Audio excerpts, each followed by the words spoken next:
go out without changing my clothes, my shoes, my body posture. I can't do what I want to do with my own body, and who in the hell set things up like this? I was wrong again to be me being me where I was.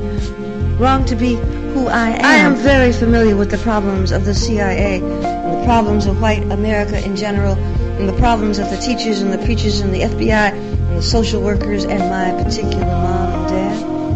I am very familiar with the problems because the problems turn out to be me. I am the history of the terrorized incarceration of myself. I am the history of battery, assault, and limitless armies against whatever I want to do with my mind and my body and my soul. I am not wrong. Wrong is not my name. And I can't tell you who the hell set things up like this. But I can tell you that from now on, my resistance, my simple and daily and nightly self-determination may very well cost you your life.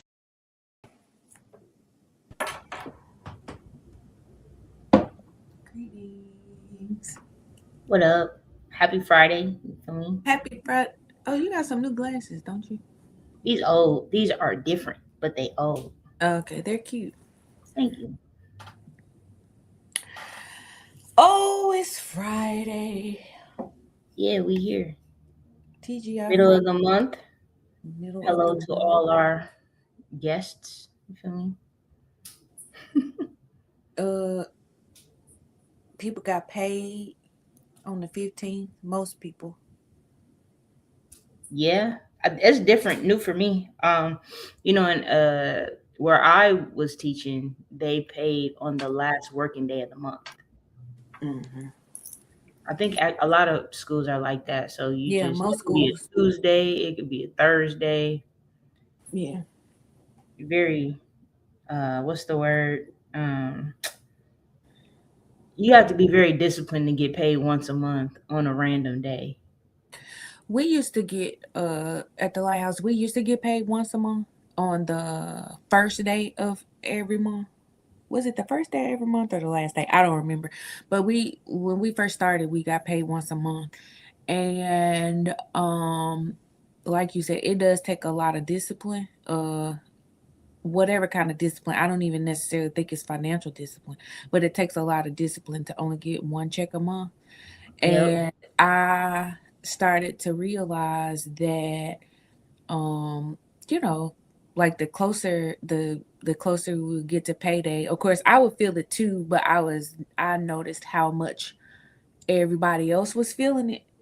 And Yeah. so then we switched to getting paid, what's it called, semi-weekly, well, on the 15th and the last day of every month. Yeah. That's helpful. So we switched to that. Very, very helpful. Yeah. It's Payday easier is for payroll to get paid once a month, but it's not easier necessarily for your life to get paid once a month. facts. Yeah. So what we got going on? What's the news? What's the word in your black girl world? My black girl world, a few things are happening that are exciting. So one, this is work related. We applied for a grant. We submitted an LOI to a foundation months ago. Never heard anything. Didn't really think much of it. It was a shot in the dark. It is not uncommon to not hear anything, from submissions, LOIs, grant proposals. And then Monday, I got this email that was like, hey, the full proposal for this grant was due Friday. Are you still going to send it? Oh wow. Say what now? I have no idea what you're talking about, ma'am. So, I wrote the person back and I was like, yeah, this is really strange. Never received anything. Did not know we had been invited to submit a full proposal. Would you give us a couple days and we could try to throw it together, like if that's okay? Woman didn't respond to me. She called me the next morning. And was like, yeah, we've sent like 10 or 11 emails and we just kept getting bounce backs. I don't know how you got this email, but I know that it's likely that you did not get the others because we kept sending them getting bounce backs. The lady was like, yeah, so we really want you to submit this full proposal. What about you turn it in next Friday? And if that's not quite enough time, just let us know at some point in the middle of next week. So that's never happened to me before. It's really exciting.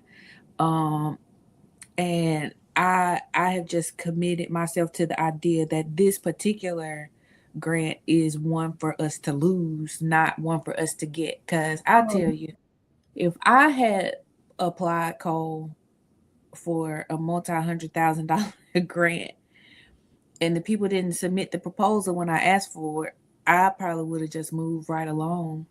But to like just keep sending emails and then call, like that was good. Um had another I'm sorry, I'm gonna stop talking about grants in a second. One other thing that happened this week in that tangentially, uh, uh, a newly formed family foundation reached out a few weeks ago. They were like, we're going to start slowly only going to do one grant, whatever. And it was the Lighthouse and one other group. They decided to go with the other group. It's an indigenous group they're having major issues like being pushed off the land. Like, for sure, that makes sense to me that you would choose that. But the woman then says, but you spent so much time on the phone with us. That I want to send you a little something just for the time that you gave. And of course, I'll send this up with a formal letter saying that, we won't add you. You weren't chosen, but I just wanted to call you and talk to you about why first. That never happens. yeah. That never happened. So that was really cool. And then one last thing before it's your go, I have a recommendation, a thing that's been happening in my Black girl world. I think we talk about this, but I had the experience just last night. Um, a recommendation: if you don't have a community of people that you can just like laugh with and who provoke you to think about things in different ways, my recommendation is to be really intentional about trying to find at least a couple people with whom you can do that. It's not uncommon for people to like hang out at my house. My mom used to call me and my partner hippie minded, because we just like even you be like, that's the freedom house, like we're always just like hanging out with folks. But there is just something especially, it reminds you of your humanity to be able to just connect with folks sometimes. So yeah, that's my Black girl world. It's pretty good. Pretty cool stuff. Plants. Yes, I Plants is love a within plant. my Black girl. Yeah, because I am moving. I've mentioned this before. This will be my second time in as many years moving from one state to another. In 2024, I moved from New Orleans to Memphis, and then in a month or so, I'll be moving from Memphis to Minneapolis, which is where I grew up. And I've been thinking more and more about actually getting some plants in my apartment. And for me, it's not just about the plants, because I grew up with plants in the crib. My mom is really big on plants. She gardens. She loves plants. My dad too. When I was hanging with my dad for Father's Day, that's what we did. We went to the plant shop and got him some plants. But for me, I've never felt steady in a place where I felt I could actually take care of plants the way they need to be taken care of. So like for me, it's an indication that I'm trying to like put down roots somewhere. So like when um I had the house built in New Orleans, but when I started there, from the time I moved in summer 2019 until COVID hit, I was traveling out of state every month. So I was like, well, I'm not going to have time to keep a plant alive because I'm moving around so much. And then when COVID hit, I was just overwhelmed by so much that, it's hard to keep. For me, a lot of people got into plants during COVID, Yeah. but I did not. Uh, and then when I started thinking about getting into plants in 2021, I tore my Achilles, so I didn't have time for that. And then 2022 comes and I'm traveling again. And I was thinking about getting some plants when I moved here, but I'm like, I don't want to move plants, right? I don't want to have plants for 2 years and then either have to get rid of them or move them. But I have been intentionally thinking about like having plants in my home, right? I think it's also, it's fun because I'm also kind of learning about what kind of care not just plants take, but what they offer, right? Like some plants are good for purifying the air, some are good for adding humidity or taking out humidity, some are good because of the colors, so just kind of getting into that world a lot more as I prepare to move. Moving is it's always a heavy lift. No pun intended, but pun appreciated. So just trying to figure out what that looks like. The last couple weeks, I've been back and forth. I was in Jackson, then I was in Memphis, then I was in Minneapolis, then I was back in Memphis, where I am now. But to your point about having people, that you can just be yourself around. That's one of the coolest things about returning home, because I get to be around people who I get to be around people who knew me in elementary school, people who knew me in middle school, people who I didn't realize have been proud of me since I left. When I moved from Minneapolis, I moved to go to college. I moved at 17 and I haven't lived back since, but I've kept in touch with people to some degree. But realizing that people have really been kind of like rooting for me the whole time from back home. Um, Dr. Lachey Harvey, who I work with at the Lighthouse, we were talking and she had a comment about about migration, like Black folks and migration. And she was saying that the folks who stay maintain the archive of and for the folks who leave. And that just hit me because, people were like, yeah, we've been keeping up with you since you've been gone, or now that you're back, let's pick up and hang out. And it's been a lot, but it's been fun. I think it's exciting because it lets me know there's opportunities, but I'm a landmark person. So all my life when I drive, I'm not a street person. I'm a turn after the Pizza Hut, or make sure you pass, this gas station, and you've gone too far to keep going. But since I haven't lived in Minneapolis since I was a teenager, one, I was navigating the city primarily by city bus, right? So my driving is a little not as good. But two, most of the landmarks that I remember are gone or changed. So I'm in my hometown, but I'm passing things. So I'm like, I know I'm supposed to turn at the fitness center, and the fitness center is gone, or the fitness center is now a cafe. So I'm having to kind of reorient myself to the city, which is fun.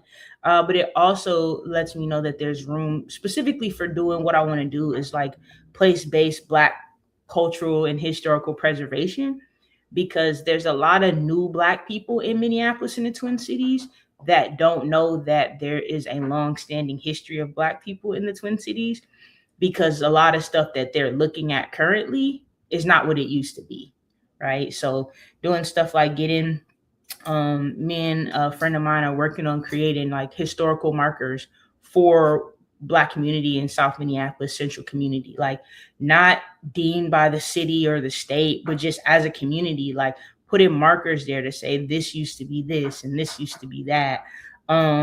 So yeah, excited about that. And like plants, like figuring out what kind of plants I want in which rooms. Yeah, so transition and moving, that's the theme in my Black girl world. You definitely want to get your snake plant. We'll talk about that. And No, things no, that no. are easy Snake to care plant for. and rubber plant are the Rubber two that plant, I yeah. want. everything else is up for grabs. Yeah. Got to get your snake plant and a rubber plant. Both very easy to take care of, attractive, just, yeah, I good love plant. those. Yeah, I'm excited. You get to pick pop colors and designs. Yeah. It's gonna be a thing. And like I say, I'm really excited because it's gonna give me a sense of stability that I haven't had probably in about 10 years. Yeah. We are different. This actually kind of leads us into what we plan to talk about today.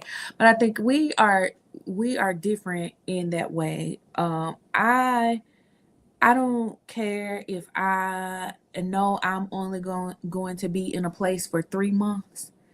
I'm putting stuff in that place. I'm gonna have, even if it's a little plant. I'm a lot more into plants now than I was, when I moved around as much.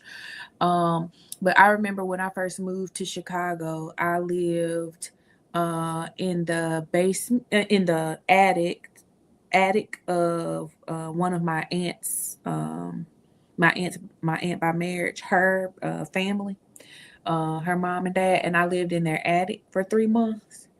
And I moved stuff around. Like, this is where I am. This got to feel like home to me in some kind of way. And yeah, that's just, yeah. I'm getting there. I think because I've been in situations where I know that moving is sudden and it's not something I've been here for 2 years and like I didn't put those up. My partner, like, he put those up. He was like, "Why don't you Yeah. put the art up?" I'm like, "I'm only gonna be here for 2 years." Like, Yeah. Yeah. yeah, and then if you see in the back, there's art that never got put up because I was just like, by the time I get it up and enjoy it, but I'm getting out of that right into the Yeah. idea. Because another friend is the same way. She's like, I don't care if I'm. She's like, I'll go into a hotel room and change things around. Yeah. Like, Put this so over here. Put this candle over here. Like something that grounds. One of we there's a liturgy we use with one of the programs, and at the end of the near the end of the liturgy, it says home is not a place I'm from. It's a place I carry. I And like I very much lean into that ideology about home. I like that. Yeah, Yeah. yeah, yeah. I like that. Like I'm home. Yeah, I'm my home. Yeah. that's pretty Speaking cool. of uh speaking of homes and decorating, let's talk about taste. All right. Let's talk about taste. Uh so I have a few things I'm gonna read to you throughout the thing, throughout our little chat, and with the audience. But I think the overarching question that I want to start with is taste something we develop, or is it something we're served? Hmm. Oh, you asking right now? Yeah, that's not rhetorical, friend. Um, how do you define taste? We'll see. But I can't answer the question if you don't tell How do me. you define taste? Um, I think I define taste as the things you're drawn to, the things that register for you. What I mean is the things that register for you as symbols of other things, right? So Okay. for me, if I want something sweet, right? What registers for me as sweet? Whether it be a food, whether it be a color, whether it be a demeanor. For me, taste is the symbols you associate with a certain thing. Um, I think both. I think, man, I'm gonna use music as an example because me and when D'Angelo passed, I have conversations with my dad about music a lot, and Mm-hmm. one of the things that I realized is the point in which my music taste stopped being so much what my parents were giving me Mm-hmm. and more what I was finding on my own, right? So Mm-hmm. I was talking to him about how, like, for me, D'Angelo was one of the first artists that I felt was mine. Like, my parents didn't introduce me to D'Angelo. Like, Right. I D'Angelo was found this something that myself. Yeah, like older people, or I saw a video or heard Mm-hmm. something on the radio. So I think as young people, we are served taste. Hopefully we aren't robbed of our ability to make taste in a way, because for me, I think that as you're being served your tastes, there should be something that helps you discern whether or not what you're served actually, metaphorically speaking, tastes good to you, right? So you're being served these things, and it's like, oh, my mom always puts me in this color. At some point, you say, I actually don't like green like that. You know what I mean? So I think initially we're served. I think the way we're taught what we're being served determines whether or not we have the ability to develop, right? If you're a kid who's allowed to pick out their own clothes, you get the opportunity to develop your taste more than, somebody who's put in granimals all their life. I'm sorry. I don't know why animals is so funny to me. Yeah. I understand what you're saying. Yeah, because the people who were put in granimals all their life end up being the people that come to the Foot Locker and buy the outfit off the mannequin, Mm-hmm. right? And that's not a judgment, but I'm Yeah, saying yeah, people yeah. who are used to like putting things like, oh, this is put together for me, right? So let me keep going with the things that are kind of served to me. Mm-hmm. Um, but that doesn't mean that because taste is served to you, it doesn't fit you. You know what I mean? Just because you've gotten it from someone else doesn't mean it's inauthentic for you to accept. If that makes sense. It absolutely makes sense.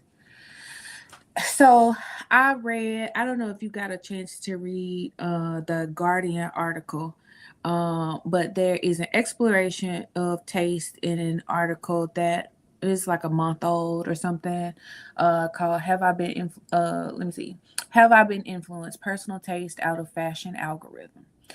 Um, and in that article, one of the things which I'll reference a couple times, during our conversation, but in that article, the author brings up, as we're talking about like what is taste, a French author from, I forgot, however many, 1800s maybe, who wrote a book called Distinction: A Social Critique of the Judgment of Taste. And I wrote this down so I wouldn't mess it up. So I'm looking over here because I'm reading my notes. So in this book, Pierre Bourdieu, I'm assuming is how you pronounce it, Sociologist, you feel me? suggests that good taste isn't neutral, kind of like what you're saying. Uh, Good taste, he suggests, reflects class, power, education, and access. And then it gets presented as a natural superiority. In the development of social class identity, the aesthetic choices that people make for themselves also create social class factions, which are in groups that distance members of a social class from each other and from other social classes. Yep. Bourdieu is one of the architects of like social capital, the sociological concept of social capital. Not saying he was the first person to think about it, but he was one of the first people to write about capital that's not material, right? That's not financial. It's Yeah. material but not financial for sure, right? And tying into class. Yep.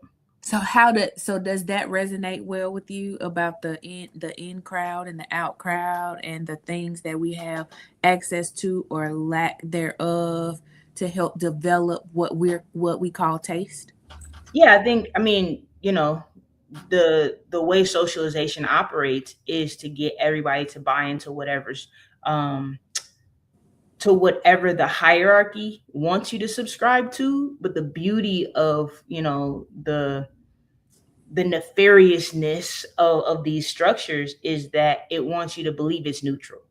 So the key part is socializing you to like and dislike, appreciate and not appreciate certain things, while making you believe that this is your own mind creating these taste preferences 100%.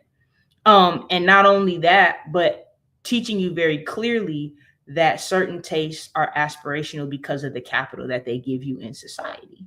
Mm-hmm. For sure. Right. Yeah. That The thing, pushes us go very ahead. rapidly into uh conversations around what we're being served in terms of an algorithm.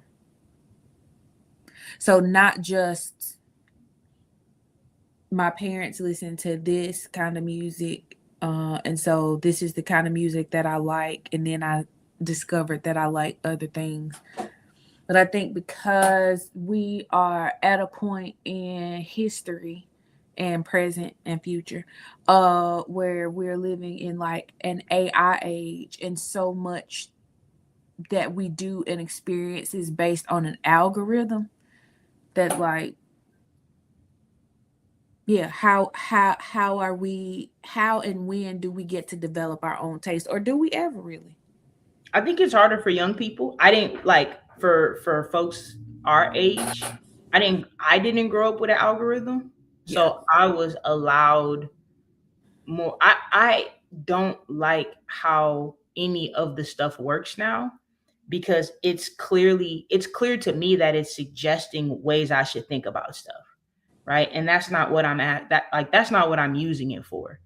Um, for an example, if I use YouTube Music, and I use YouTube Music because YouTube Music used to be Google Music, and it used to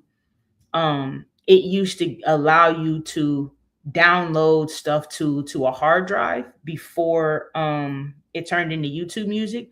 But I still like YouTube Music because it also pulls from the random things that people upload on YouTube itself to play musically. So I can get playlists and mixtapes that like Spotify and Tidal and other things don't allow. What I noticed recently though is I used to be able to click new music like right away. Now, instead of allowing me to click new music and figure out who I want to listen to, there's like 30 different suggestions for me, right? So it's like, oh, you should listen to this, or let me make a playlist for you. And I'm like, so I have to scroll down to be given the option to say, because I come from the era where on Tuesdays new music would come out. So on Tuesdays or That used to be throughout that so week, exciting. right? So I still have that when something new comes out, let me listen to it. But the way the algorithm operates now, I don't even get the option to just go to the new music. The first thing it's telling me is like, you should listen to this, or Yeah. and it's so for young.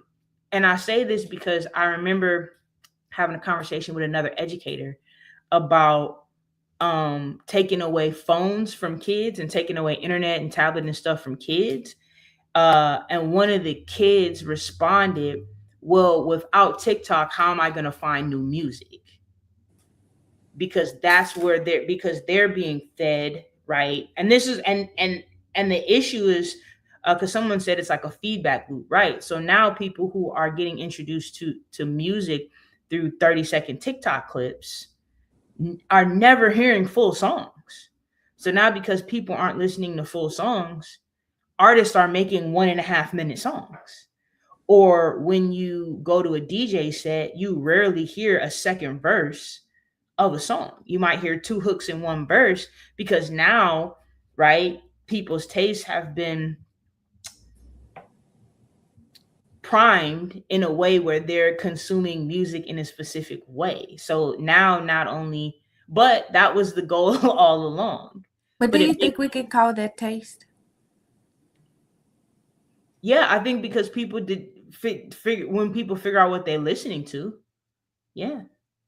Now the reality is, depending on how deeply you're socialized into the dominant culture, your tastes are going to the extent that's going to be the extent to which they reflect the dominant narrative, right? So yes, it becomes your taste, but it becomes your taste fundamentally in line with the socialization of of the hierarchies that exist.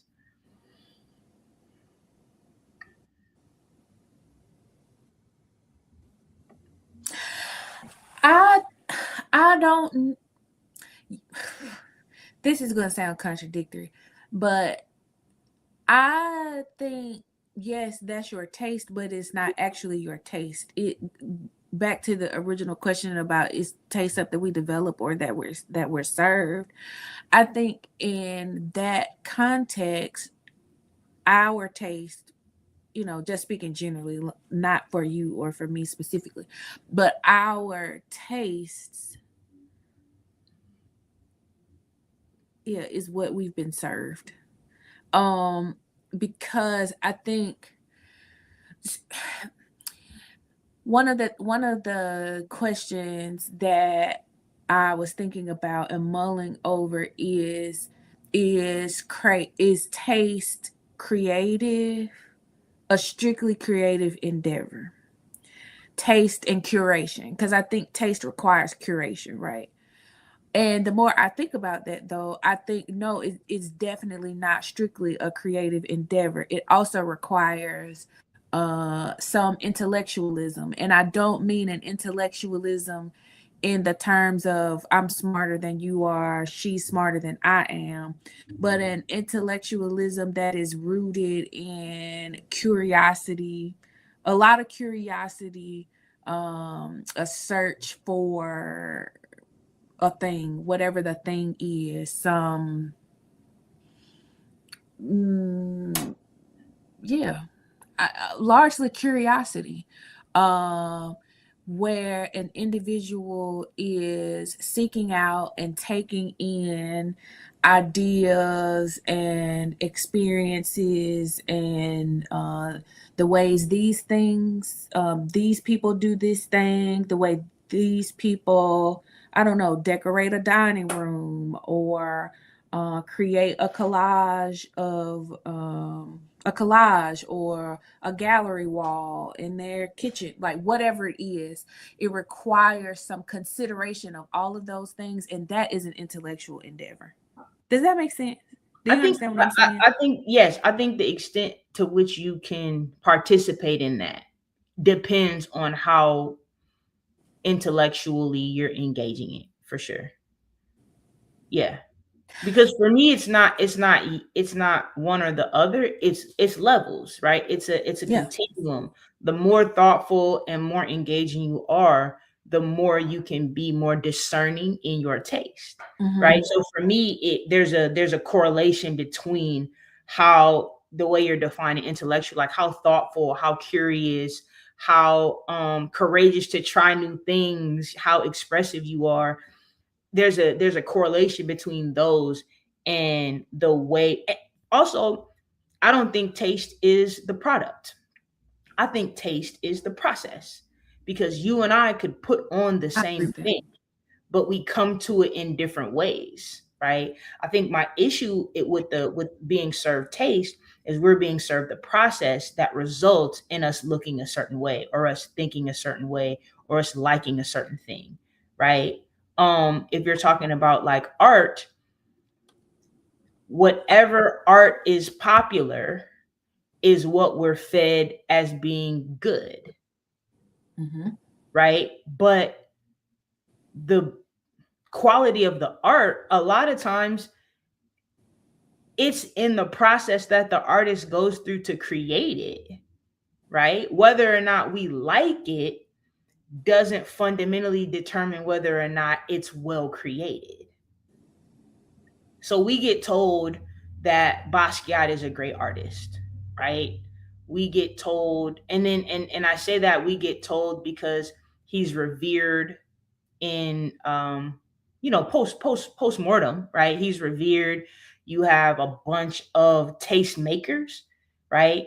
Um, Rappers, um, fashion folks referring to him as um the one, right? But what about Basquiat actually makes him great is the thing that we're not taught. So we're not taught the process of distinguishing great art. So we can say, oh, well, if Basquiat is great for these reasons, then these other artists can be considered great as well. We're just told this Basquiat painting is great. So we're fed the process that, and now, there's Basquiat wallets and keychains, right? Um, but for me, when I was introduced to Basquiat, the first thing I did was try to research other artists that were making stuff at the same time for me to gauge, okay, everyone's saying he's great, but who else was doing stuff at the time?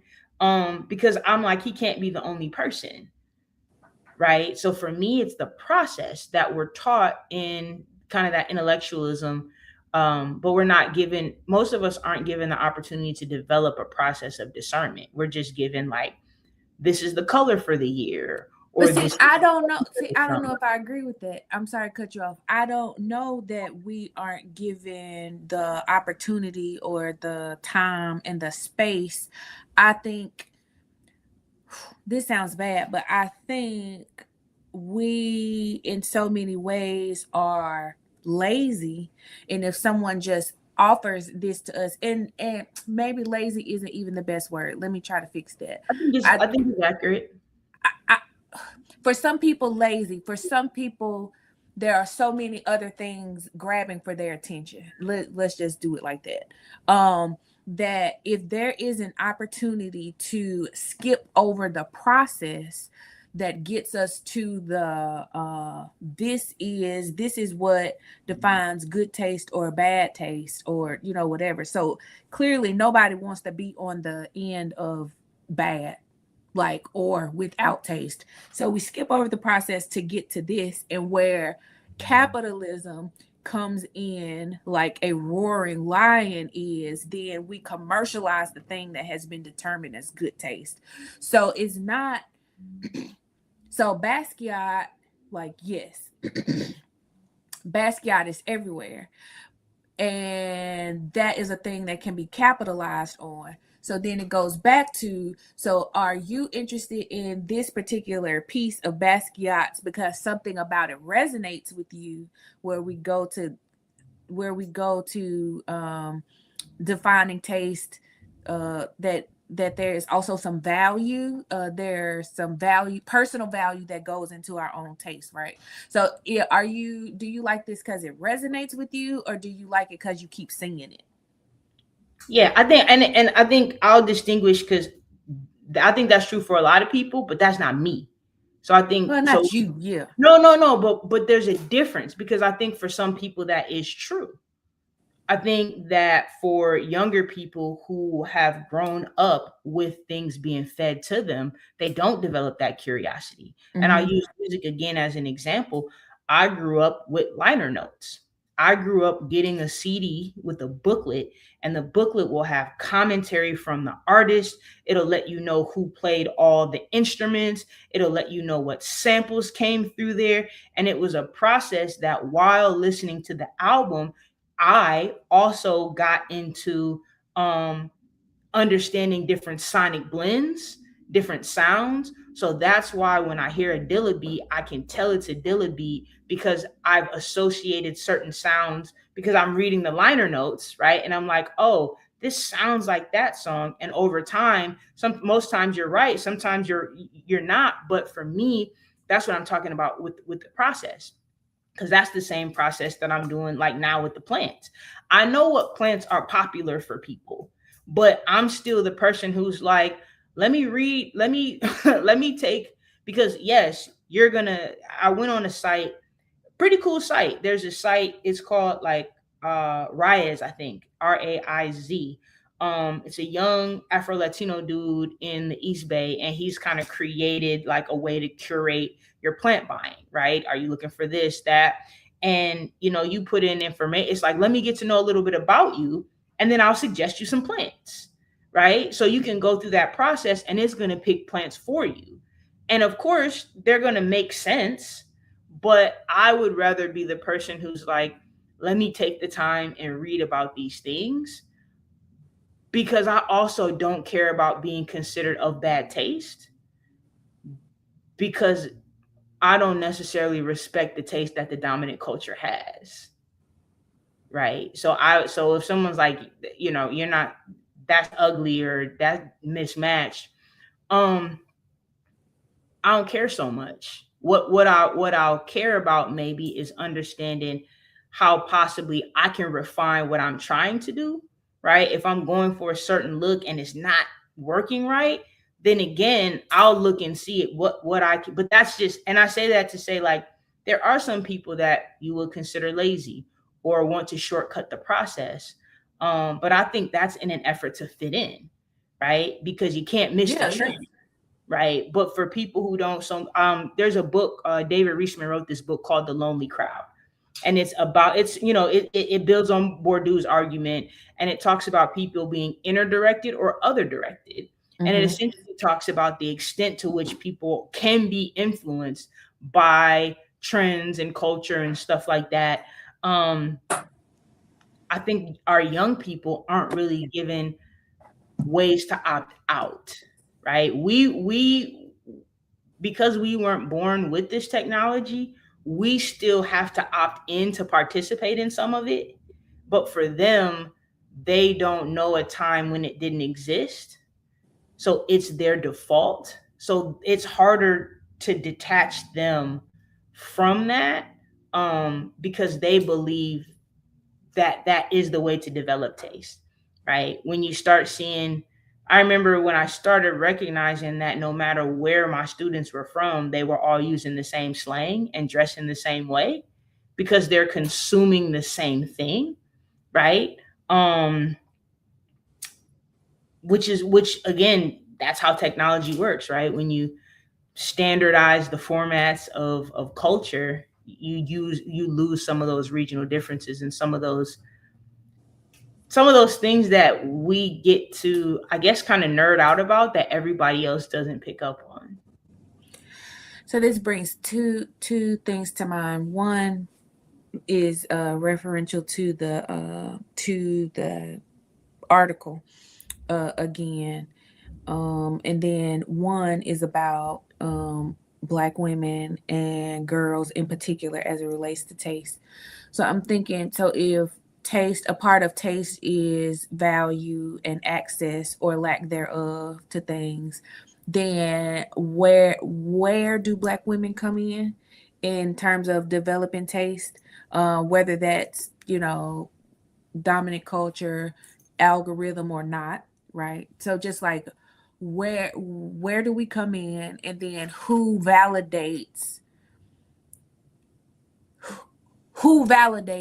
the things that we deem tasteful or not. So that's one thing. Then the other thing is I took a screenshot of this part of the article in particular and highlighted, if we could pull it up. So these are things that stood out the most. Taste is going to become a distinguishing factor in the age of AI. So that's really interesting because, we're talking about how so much of all of this is squished down, right? And it is flattened into, this is what taste is. Oh, okay. So how is it a distinguishing factor? Does this is this is part of, I think it's like the executive director of OpenAI or something saying this. Okay, so then we drop down. It says companies are increasingly attempting to align themselves with current ideas of good taste. Back to the Black woman question. And then it gives some examples, but one of the primary examples that stood out to me, because I remember being put off about this. We might even mentioned this in May. So it's also muscling in on old school gatekeepers. Exhibit A, Jeff Bezos' involvement in May's Met Gala, high fashion's biggest night of the year, which saw the Amazon boss and his wife pay a reported $10 million to serve as honorary chairs. Like, say what now? I did. I didn't. I didn't. I didn't see that. And I think to your point about like Black women and girls, because this is, I think my issue is that at this point we know, I couldn't read it because I think it was behind a paywall, which makes sense. No, it's not a paywall, but it's one of those give us your email if you want free access. Um, to me, that I couldn't. Maybe I've just done all my Guardian things for the month, Oh, but that's probably what it was. yeah, right. So I would have to log in or pay something to get access to it. Yeah. But I'm to the point where I know that media propaganda is serving whiteness, So for whoever wrote this to tell me that AI is going to be important in tastemaking, that doesn't have to be true to me, right? So in terms of tastemaking, this journalist has decided to plant the seed that I should be paying more attention to these things. Well, If I actually, she care was about, railing against it, but she was giving all these examples okay, of how. Yeah. yeah, like, but the idea that that matters, right? Because I've never paid attention to the Met Gala. I know what it is. I like look at some of the outfits, but and this is the differentiating, like, so that's never like that scene, that ideology is never going to validate my taste. Mm-hmm. So even though like black women are there and are designers and on the, on the carpet and behind the scenes, that's never going to validate my taste as a black woman, even though there's spaces where black women can get validation there. I don't see myself in that world. So the way I, and maybe I'm just like, maybe I'm just maybe I'm just tasteless over here, but that doesn't necessarily move the way I continue to curate the things that I find beautiful and appealing. um it actually makes me a little bit more uh skeptical of what I'm being told is cool, what I'm being told I should care about.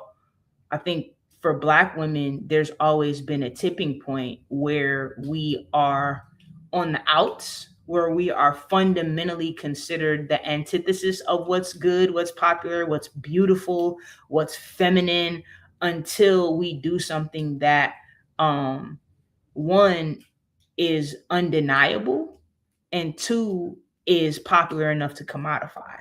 So I think for me, that's kind of the, as black women, to not get caught into having our taste validated by, essentially, by whiteness, to the extent where people say, oh, that's cool. Still be mindful of what that means for what we have to give up, especially in the world of AI, when you don't have to give permission for something to take your likeness and create something from it.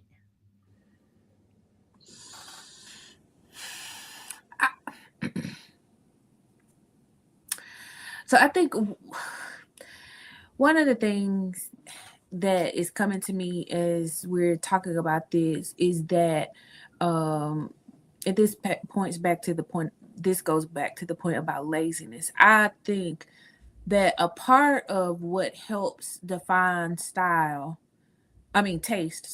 what helps define taste is the accumulation of experiences over a length of time. So that is one of the reasons that, even though I couldn't find the best way to articulate it, I say that yes, our taste is, I don't know, we'll just make it tangible. So if this is taste, this remote is taste, then yes, I have taste. But if this is the taste that the algorithm curated, then sure, it's my taste, but it's not actually my taste. But I haven't had an opportunity, the creative or intellectual investment, made an investment in the journey of developing a personal taste. So therefore, I think what the algorithm, like capital T, capital A, what the algorithm is presenting to me is not actually taste, but a composition of trends from day to day. Because the algorithm isn't about a journey. The algorithm is about the right now. Mm-hmm. And to that end, I think where Black girls and women are concerned in particular, especially if we pretend for a moment like can exist outside of the algorithm, then what we are creating and developing just as a part of our being is only interesting to or only ever validated by the algorithm's investment in commodifying this little piece of the journey. I don't disagree. I think you said let's pretend that we can exist outside the algorithm. Well, like the algorithm is not there. That would have been a better way to say that. I mean, it's not that I think that we I think at this point again in history and present, the age of AI is so insidious that even if we are not actively engaging, even if we are removed from social media or whatever it is, that there's influence on us. So Yeah, that's what yeah. I don't, but I think there is I one I think we have to be more willing to find ways to disengage from the algorithm, right? I was just absolutely. talking to a friend of mine yesterday about like what the new search engine is, Mm-hmm. because like Google can't be it anymore. Like Google doesn't even try to give you anything useful, Mm-hmm. which means YouTube doesn't try to give you anything useful. One of the things me and my dad used to do is he used to send like old songs or old speeches or things. But now when you try to search those things, they're buried so deep because they're not trendy that you can almost never find it. So I find myself going to Internet Archive more, right? Than actually Mm-hmm. to find stuff that I know used to be there that's been buried by the algorithm. Mm-hmm. But I also think that this is the trap, right? And this is why I always push back about the conversations about, well, if Black women would just get more involved, Yeah. right? Because if we acknowledge that the ultimate goal is to find ways to essentially commodify Blackness without Black people, right? Because if the algorithm can copy your likeness enough, we don't even recognize ourselves, right? Versus what is an AI. Like people are talking about making AI movies, right? Instead of even using actors and stuff, just making everything AI. Like right now, there's a whole big thing called faceless AI where people are creating like little shows and stuff with AI to monetize on social media. So I think the trap for Black girls and Black women, it gets into the representation trap, right? The fact that we are so hungry sometimes to see ourselves represented that we're not paying attention to whether or not the representations are really us. Um, and then what we see, we want to replicate because those representations become aspirational without us being critical of the nature that they're being used for. Like this is why Jasmine Crockett became so popular, even though her politics are trash, like super trash. Because when we saw her, her hair was laid, her fashion was on point, she was making the quippy Black woman snaps at the white politicians, and we wanted that type of representation. Like, oh, look at sis doing her thing with these white people on this TV, and we didn't think like, well, what is she talking about, right? What? So for me, that's kind of the trap for us as Black girls and Black women to remember that what we're seeing through the algorithm is only um, not just a facade, but it's a cheap imitation of who we really are. And we have to resist the urge to give that authenticity and validation. This is a tangent. I'm sorry, friend, but this just made me think. Do you think, and maybe we should name Jasmine Crockett in particular, but I will name her in particular. I'm well, this is my question though. So maybe if it's offensive, just pretend it's not Jasmine Crockett I'm asking about. Do you think that a part of her intention,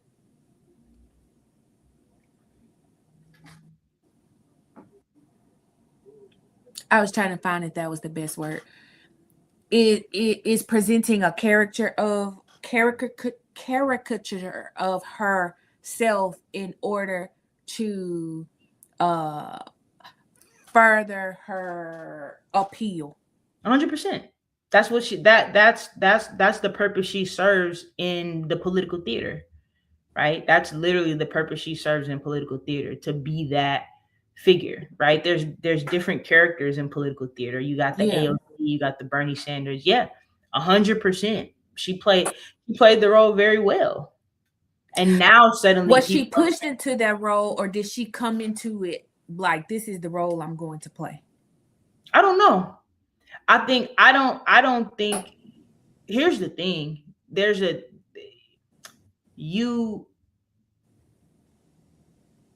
you invest in the players that can get you the wins. Yeah. Right. So regardless of how she came into it, she was approached, right, by the super PACs, by the Democratic Party. She was approached because they saw in her something they could mold into this caricature. To the extent that like Barack Obama. Like all of them. Yep. 100%. Manchurian candidates, all of them. Yeah. Right. 100%. And that's why I say the challenge is for us to remind ourselves, specifically as Black women, but Black people in general, that the representations we see, the representations that are prop for us to view as good taste, are always going to be in the interest of whiteness.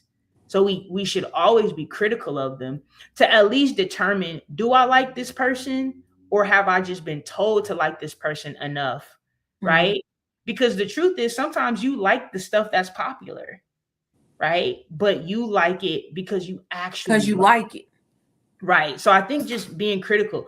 I'm seeing in the commentary, people are talking about The Devil Wears Prada and the cerulean conversation. Yeah. Right. The idea of, did you pick this color? But to the point, it's a great point, because like Andy Sachs was not mindful enough to have taste. Right. In what I'm saying is, she wasn't knowledgeable enough to know what good taste meant in that context. Yeah. You know what I'm saying? Like, she didn't know, she didn't even understand the decisions that went into all of that stuff. Now, the cool thing about that movie is, over time, first she gets served taste, right? First night he's just picking stuff out for her.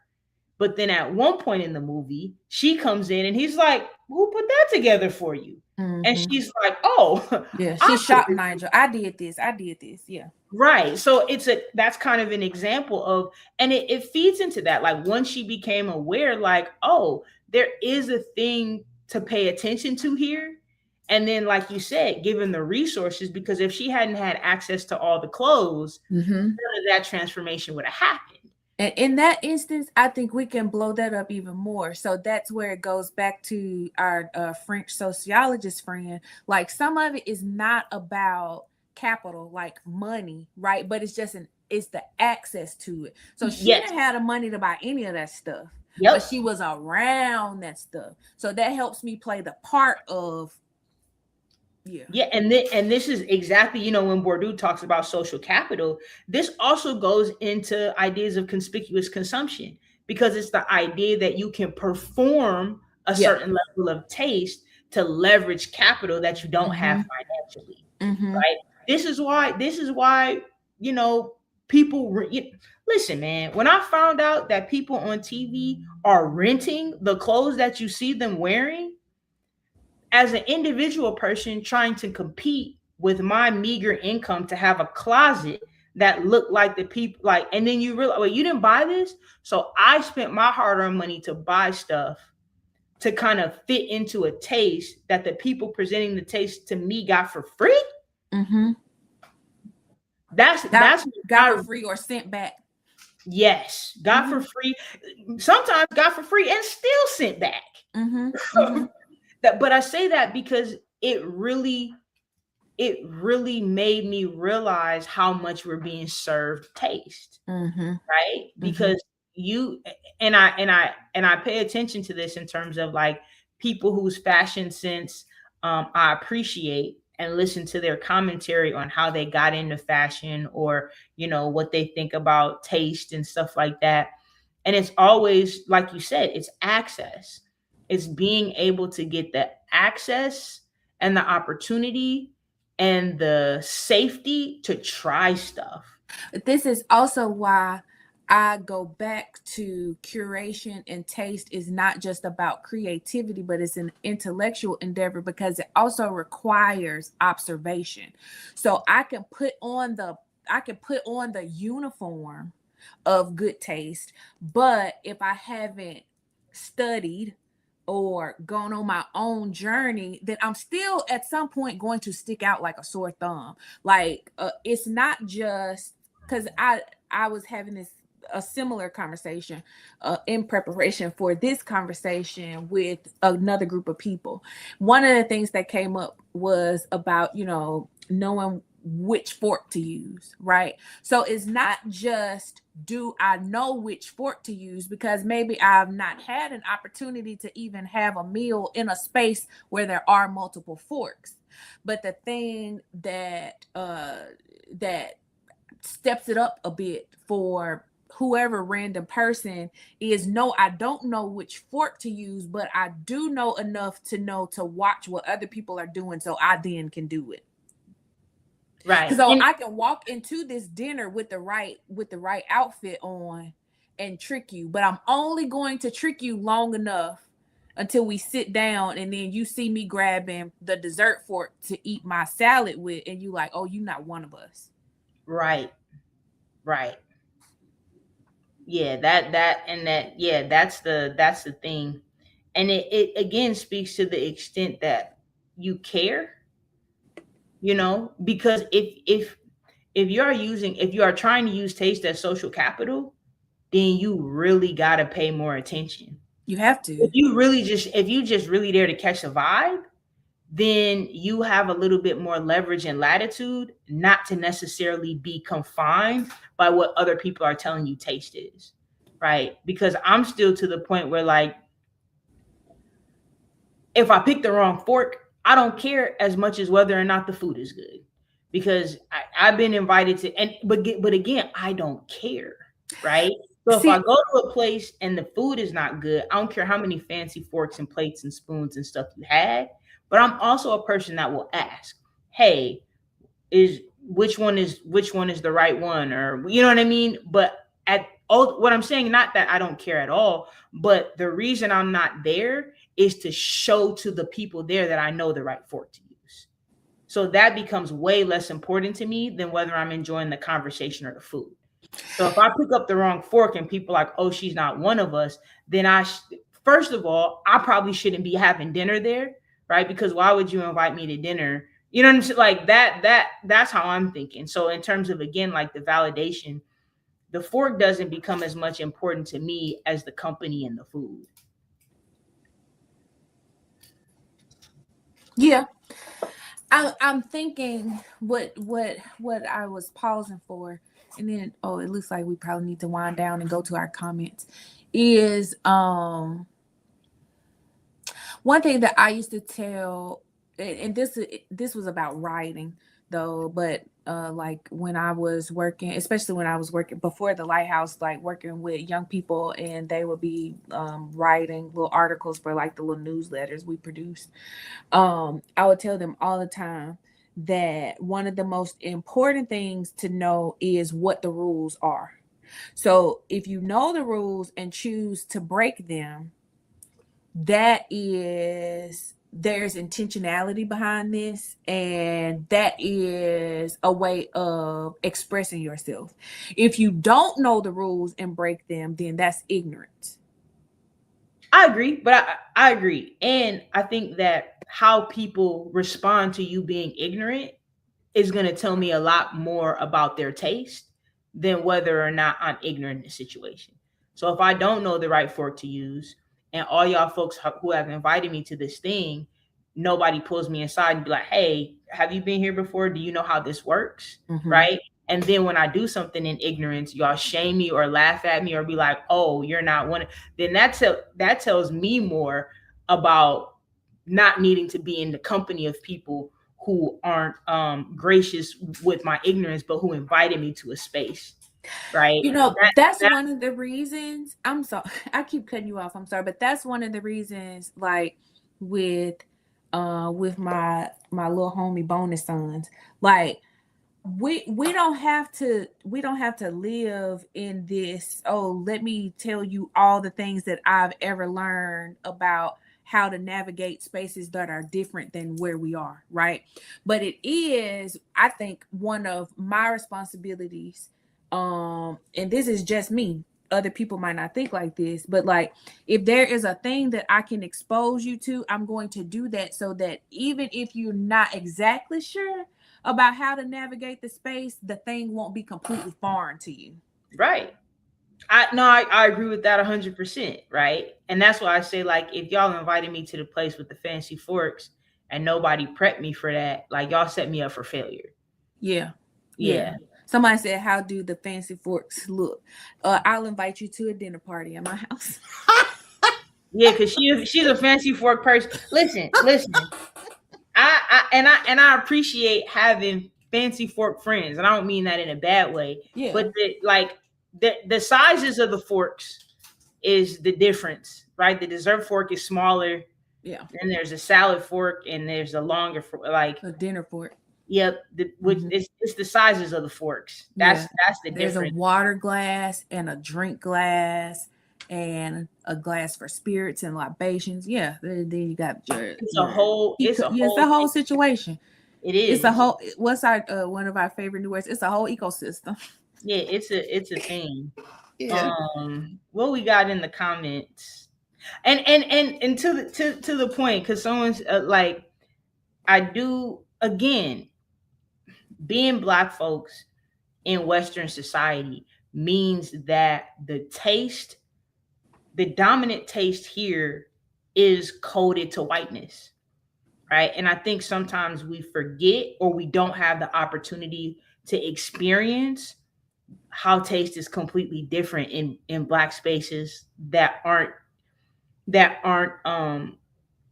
consumed in some ways by whiteness, right? Because in Senegal, you eat with your hands, right? You don't bring a fork at all, right? When you're eating family style, someone might have a spoon, but if you in West Africa and you get served your plate and you be like, where's my fork?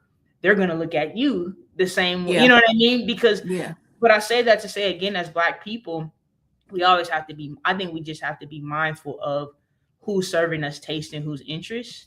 Because a lot of times we will express a taste that will be perceived as bad taste because it's different taste. You know what I mean? I agree with that.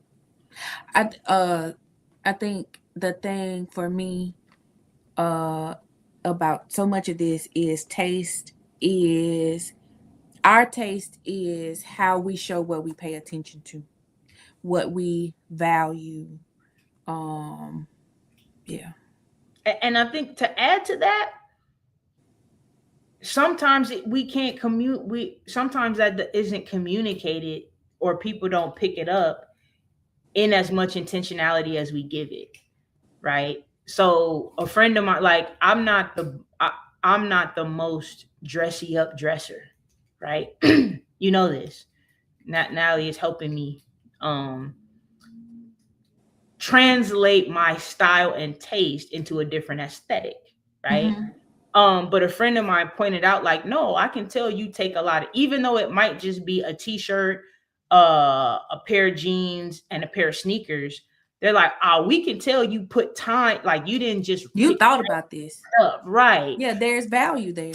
But it's not all. But that's not always communicated, because it's not always legible. That I wanted to talk legible. About that. We'll bring that up later in our part. That's the word. It's not always legible. Like, how do we make it legible?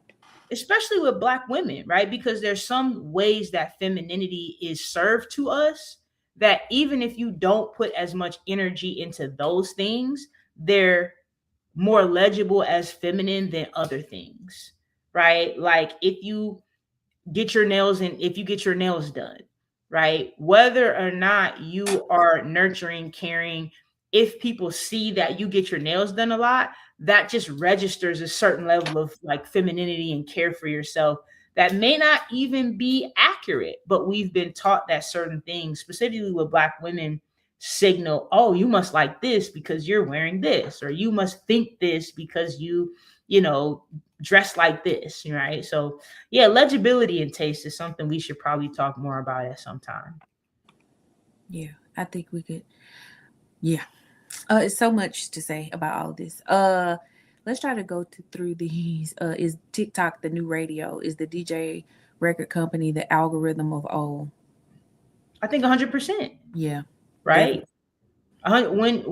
When radio 1966, I mean 1996 FCC Communications Act that essentially eliminated community radio and standardized radio format, was how you would get the same songs on every radio station. I got that from Jared Ball's I Mix What I Like book. You Yeah. know, Well, he and talks. it's what only like it's just like 3 radio stations. Yep. That's why Conglomerate. Yeah, monopolies. yeah. It's hard to find authenticity when it feels so in line with the dominant narrative. Yeah. Yeah. Yeah, And we that kind of again, talking about that. I feel this is I'm really big about communing in person and getting off the algorithm. Mhm. Having the courage to try different stuff. I'm telling you, that was like a part of my recommendation. It feels so good. Yeah, Like yeah, it really does. because you'll start believing again, because I say that because working with college students, specifically at HBCUs, you see how they're starting to form their taste because they're at that age. And because they're consuming the same media, they develop the same taste preferences, but in their mind, it's authentic and it's individual. And I'm Mhm. like, y'all literally all coming here with the same exact, Same hairstyle. same hairstyle, same Same. tattoos. That's what, Yeah. when I started seeing them getting the Same same tattoos tattoos, is crazy. I was like, and they're like, no, I got mine. And it's like 4 other people have the same tattoo, you Yeah. know. Your But personal expression in a tattoo is the same as these 17 people over here. Okay, friend. Yeah. yep, we gotta help. Let me see. Oh, Oh, Brittany caught a little of it. You know, for people who have listened to us more than one time, I think I just want to say this. One of the reasons that we talk about Brittany in particular is because she was like our very first listener, watcher, whatever you call it. And so it's just like, oh, where's Brittany? yeah, she's one of us. Yeah. She's part of the crew, right? Yeah. Um, Oh yeah, we she's talked a little bit about what you was about to say. I'm sorry. She said, I'm forced to wear a suit to court, but my day-to-day dress is really relaxed and casual, usually urban. But I would not wear a suit if I didn't have to. I won't defer to white taste on my own. I think that, being honest, profession and stuff has a lot to do with it. I have a degree in accounting, and when I was about to graduate from undergrad, I was getting recruited by like the top firms. So I go to Macy's, and this lady helps me pick out I thought it was a really nice, like gray, not herringbone, but it was a really nice gray, like power suit for all these interviews. And at the time I had a fro, and the people at the interview were kind of like, what are you going to do about the dress code? And I was like, what? And I realized, like, someone explained, like, we generally only wear black and navy blue. Like, you can't wear earrings that are such and such. And they were like, we have a dress code for hair. And at that moment, I was like, oh, so I'm not finna be an accountant, because I just didn't feel like I could do that. Now, on the flip side, What's that got to do with these numbers, though? right, because I didn't come here for that. First of all, I thought I put on something nice. Yeah. Like, I thought this was going to be enough. But then also, when I got into teaching, and this is again where the Professor Fresh comes from, because I wear, I come into class with sneakers and the stuff I wear. And I had a colleague, I think I've told this story before, like pulled me aside and like pulled up like Talbot's, like pulled up the website for like casual. He's like, have you ever considered maybe dressing a little bit more professionally? And I'm just like, sir, the PhD is the professionalism that I have to teach these classes. I do like a good cardigan, though. I ain't gonna lie. I'm like, I'm 28 years old teaching in community college where most of the students are like my age. Yeah. But I also listen, I also do like a cardigan. But I love sir, cardigan. like yeah, now that I'm doing other things, I'm starting to understand how to translate my aesthetic into more professional clothing. Mm-hmm. Y'all will see the change as it manifests, but But they just see you from shoulder up, so yeah, maybe. but you can tell this is a t-shirt though. They'll be seeing collars at some point and scoop neck, Oh. you know. Okay, come on, scoop neck. You know what I'm saying? Wait, I'm let's learning the finish. Let's terminology up finish here. our You feel comment. me? Ooh, it's on the way. I turn my algo off after I give it 1 or 2 videos. Oh, you'd have to tell me how to do that. I don't know how to do that. Yes, I've seen Devil Wears Prada. I just misunderstood. As a matter of fact, I intend to watch Devil Wears Prada 2 over the weekend because you can rent it now. Because I was not about to go to the theater, but It's not yeah, bad. It kind of addresses the new shift, the essential, the death of journalism as we know it, and what that means for what it means for taste and how we curate and how we introduce people to stuff. Yeah, it's decent. It's hard to top the original, but yeah. it's decent. Last one. Oh, the evolution of work dress codes is a topic to be explored for sure. We got you. For sure. Ain't no problem. Yeah, Could you tell us more about Jasmine Crockett's problematic politics for those who are uninitiated? I did a video about it. I'll link that. But I think my biggest issue with her is one, her support of how do I say this? No, the people who give her money are the people who are deeply invested in exploitive AI, who are deeply connected to Israel. And my bigger issue with that is that she's run on a platform to make Black people think that we're her constituents, when in reality, like, her voting pattern is more beholden to those folks than it is to the people she says face to face she's representing, right? Because you can't come right out and say, yes, I'm a Black woman, yes, I know how to put it on and blah blah blah. But when it comes down to vote, I'm going to vote in the interest of the healthcare companies, right? I'm going to vote in the interest, right? Now, in some ways, she tries to make it seem like those interests are also Black folks' interests. Like they go together. But they don't. And that's my thing. She gets her money from people who do very exploitive things. And she panders to Black folks for the vote, when in reality, in her position, she can't actually do anything for Black folks. And that's the misleading thing about representation, right? If you're not in her district, you can't vote for her, and she's not going to do anything for you anyway. So me being in Memphis, like, I can't support Jasmine Crockett. They just mean send that $10. I was about to say, right? But she can't solicit donations from me for support. Mm-hmm. But I say all that to say she's no different than any other politician who's trying to be good at politics. I think perhaps we should not expect politicians who are Black to be Black first before they're politicians. Yeah, I think there's a degree that you got to lay some of it aside or you won't be elected at all. But then I also think the other thing that makes a whole lot of politicians ineffective in terms of what they're doing or not doing for their constituency or and the people writ large is that you're only looking toward re-election. You are looking to be that's your profession, right? It's not to make a change. Because I mean, if you were sincerely pushing toward making some kind of change against the status quo, there is no way on earth that most politicians would serve as long as they did. It would be a constant turnover. That's a fact. And then and as we see with now the new redistricting, she's had to reposition herself and figure out, well, I can't get the support that that's how she switched districts the last time. Mm-hmm. Because when they redistricted, she was like, dang, I gotta I gotta either try to move into the district where my previous supporters were, or I gotta figure out how to Cultivate some new appeal. one. Yeah. And whoever her team was like, throw shade and stuff at white people in public, and then And do like this. All of that.